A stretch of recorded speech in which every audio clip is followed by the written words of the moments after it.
Moving on to policy number 4, and that brings us to our Humble Bundle update. First priority here.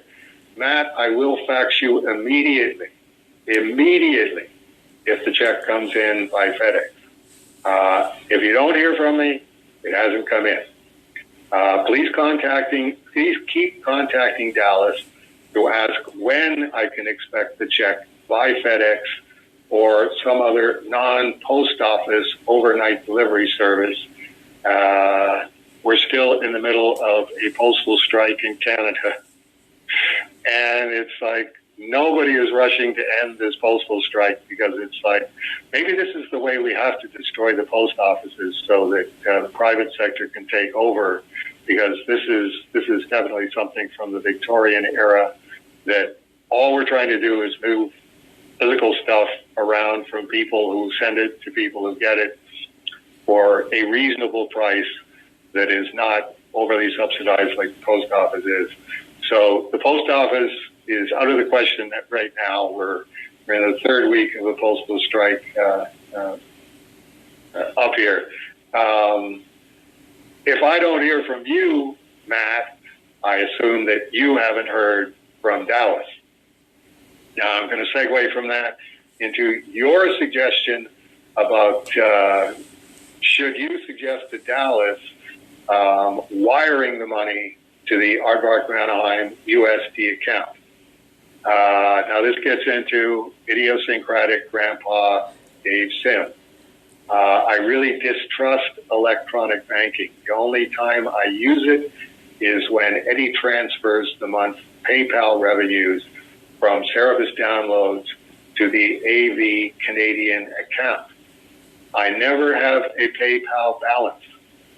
If I have to refund a PayPal payment, I mail them a check on the U.S. account. When AV pays me, it pays me by check. Dave Sim, $1,000. I endorse it on the back and deposit it at the ATM.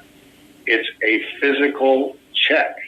It exists physically. Same with payments to AV.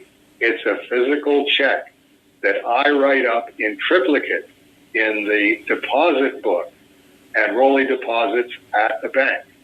The bank stamps the page with the date and teller number code and fills in what the exchange rate was on that date at that time when Rolly made the deposit. All of them exist. If all of the zeros and just disappear from all bank accounts one day, it's the Russians, it's the Chinese, it's the Iranians, it's the International Monetary Fund, it's the World Economic Forum. I'm one of the few people with a complete paper. How much money I've got in your bank, and here it is, with your bank's stamp on it and the teller number. There is no question that my money exists as money, not just as zeros and ones. End of Grandpa rant. Sorry, that's just who I am. And when it comes to what are we here with the original amount and then the 10% that got paid after 60, it was supposed to get paid after 60 days. The total is $43,721 US. No, I'm not interested in having that as just being zeros and ones. I want a physical check, which I know Humble Bundle has because I've gotten 3 physical checks from them. They've just been made out to Dave Sim. So it is possible. This is not the sun and the moon and the stars that I'm asking. All of these, there's only a couple of jigsaw puzzle pieces here. Check made out to Aardvark-Vanaheim, FedExed to the off-White House address, which you have supplied him, and you can supply him on a daily basis if necessary, so that he's got it. Okay, moving from that to how the AMOC listeners can help. Humble Bundle CEO Personal, 163 Freelon Street, Free Lon Street, San Francisco, California, 94107. If you can write a letter addressed to Humble Bundle CEO Personal at that address, and basically just keep it to a paragraph,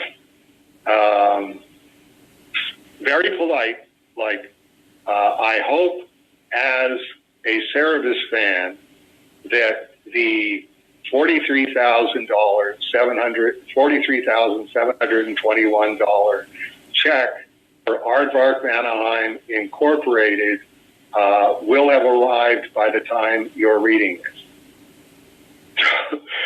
Don't mention Dave Sim in your letter.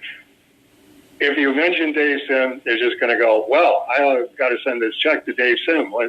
You know, it's like, if Dave Sim doesn't appear in your letter to the CEO of Humble Bundle, then the Humble Bundle CEO is going to understand we owe Aardvark-Vanaheim Incorporated. We don't owe Dave Sim. We don't owe any individual, because there's no name of an individual here. The only thing that you're saying in your letter is that I hope at the time you're reading this, you have paid the outstanding amount of $43,721 US to Aardvark-Vanaheim Incorporated by FedExing it to the address that Dallas already has. I would say you could maybe add a link to please hold what is up with Humble Bundle. That we'll do this as this whole policy section number 4. Yes, we're on policy section number 4. As a link, if the CEO wants to read about what is being said about his company on the internet, because the money was supposed to come in by the first week of September. It's now the first week of December, and still no sign of the money. Something's got to be up here. I will say, like, the reason that I'm not saying find the Humble Bundle email address for the CEO and send them an email. Letters work better than emails. Legally, the only person who can open a letter addressed to the Humble Bundle CEO is the Humble Bundle CEO. Everybody understands that in any business. If you can authorize your administrative assistant to open your mail, but if it says personal on it, no, now you're violating U.S. law by opening that. If he has even 4 letters on his desk, all about money owed to Aardvark-Vanaheim, he's going to start asking questions. This is not something I want to do to Dallas, but I don't have any other way of generating pressure. I would suggest, you've got Dallas's email address. Give Dallas a link to this so he knows it's coming. That segues into what is up with Humble Bundle. And Grandpa, even, low-tech, Luddite Grandpa, went to the Wi-Fi place and checked Humble Bundle on Wikipedia and found, checking down on the citations for the Humble Bundle Wikipedia listing, the latest article referenced July 2024. And significantly, July 2024 is right in between when the campaign was going on in June of 2024 and when Humble Bundle was liable for the money at the end of August 2024. In that exact halfway point, they fired their entire games division.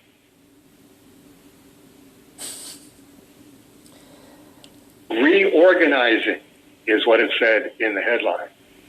Yes, no. On the side of yes, reorganizing, I have to say that Wikipedia isn't shy about anticipating a company's problems, leadership, or imminent demise. If you want to check that, just see Chrysler or Chevy on Wikipedia for most asked questions, which are at this point getting to, is Chevy even going to exist in 3 months? And how bad is the situation getting? When those are the frequently asked questions, Wikipedia has them right there for your dining and dancing pleasure.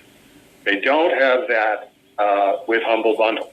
It's just, here's the latest article, and nothing has been said since July 2024. Could be good news, could be bad news. Segueing from that, Humble Bundle was purchased by Ziff Davis, which seems to be a metaphysical link to my contribution to the Kirby at 100 book in 2017, which in turn links to Superman creator Jerry Siegel and Jack Kirby and Joe Simon. And I had Rolly scan that page from Kirby at 100 and email it to you. It's about a reference to Jack and Joe in The Missing Songbird, Rip Kirby's story from September 1950, and cross-references with this story in Joe Simon's book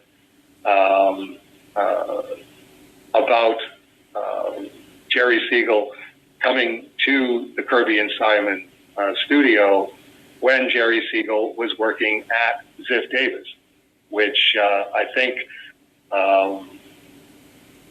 Milt Caniff got Jerry Siegel that job because Jerry Siegel wrote to him, care of the National Cartoonist Society, and said, I think you know me, I'm Jerry Siegel, I created Superman, here's my disastrous hard luck story.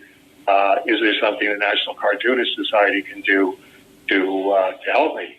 And I think Milt Caniff was the guy who went, okay, I heard about this Ziff Davis thing. They're looking around for somebody to run their comics division.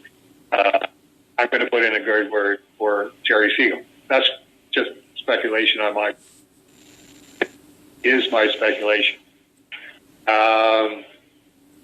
So it is weird that 74 years later, this completely most people have never even heard of Ziff Davis, is suddenly the purchasers of Humble Bundle, which is why you have to address your letter to Humble Bundle CEO, the guy who started Humble Bundle, sold to Ziff Davis, and there is no replacement CEO of record.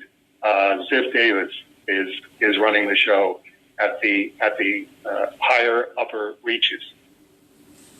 So there you go on that one. That's if anybody wants to help, that's how you can help as a Cerebus fan. That nothing is going to have a greater impact on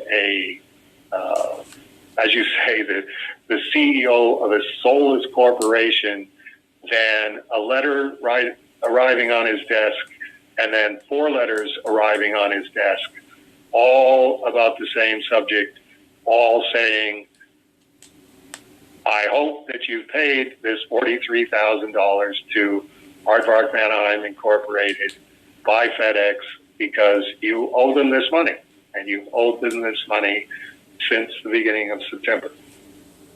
So there you go. Do you have any questions at the end of all that? I will send Dallas another email going, okay, overnight is now turned into a fortnight. Yes. I mean, I almost want to say, if you guys are having trouble getting it to Canada, mail the check addressed, mail the check made out to Aardvark-Vanaheim to me, and I will get it FedEx to Dave. Right. I got no qualms going to the FedEx store going, get this to Canada. I don't care if you got to tie it to a little guy and make him run there.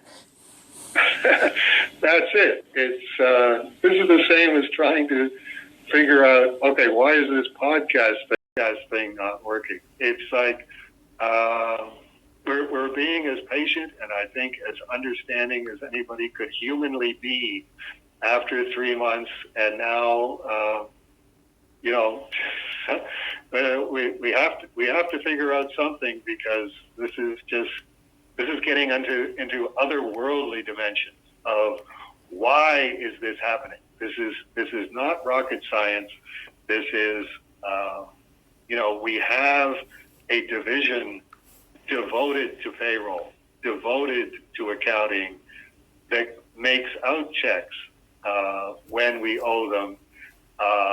We are a big enough company to actually know, A, what FedEx is, and B, have some FedEx envelopes, C, know how to fill them out, and D, know where you have to get them to in order for them to be relayed.